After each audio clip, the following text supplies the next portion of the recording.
Bonjour à tous, voici une première vidéo qui vous permettra de compléter le cours du chapitre 1 distribué ce vendredi ou en ligne dans Pronote. Vous attrapez votre feuille dans votre classeur et c'est parti. Première partie du chapitre, les différentes sources et formes d'énergie.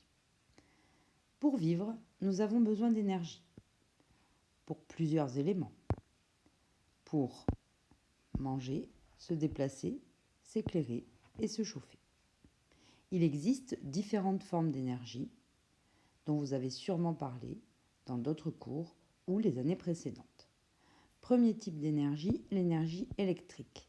C'est celle, par exemple, qui permet de faire fonctionner une cafetière. L'énergie lumineuse, qui permet de nous éclairer. L'énergie thermique, qui permet de chauffer. Elle produit de la chaleur.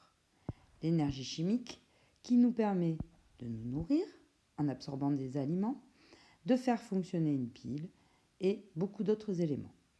Enfin, l'énergie de mouvement qui est associée à tous les objets en mouvement. Il ne faut pas confondre les types d'énergie et les sources d'énergie. On appelle source d'énergie tous les phénomènes à partir desquels on peut obtenir de l'énergie.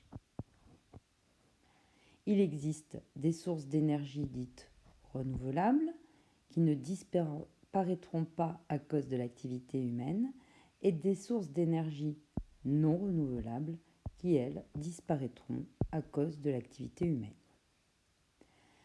Dans le tableau qui vous est proposé sur la feuille de cours, vous compléterez les différents exemples.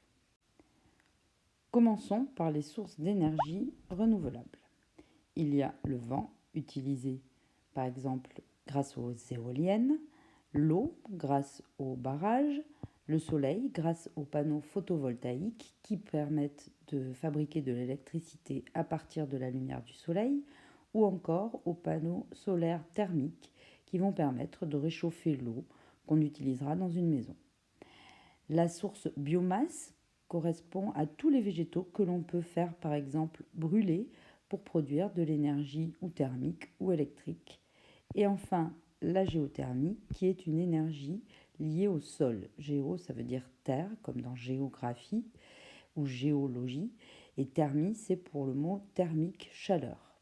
Géothermie, ça signifie donc la chaleur que l'on prend dans la terre. Il y a ensuite les sources d'énergie non renouvelables, telles que le gaz, le pétrole, le charbon, qui sont tous des combustibles fossiles.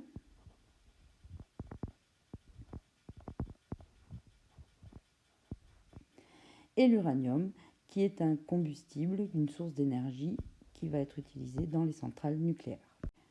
Voilà pour cette première partie de la leçon. J'espère que vous avez bien pu tout compléter. Sinon, n'hésitez pas à réécouter la vidéo et à mettre sur pause le temps de noter tous les mots absents de la feuille. Il ne vous reste plus qu'à apprendre cette leçon. Bon courage!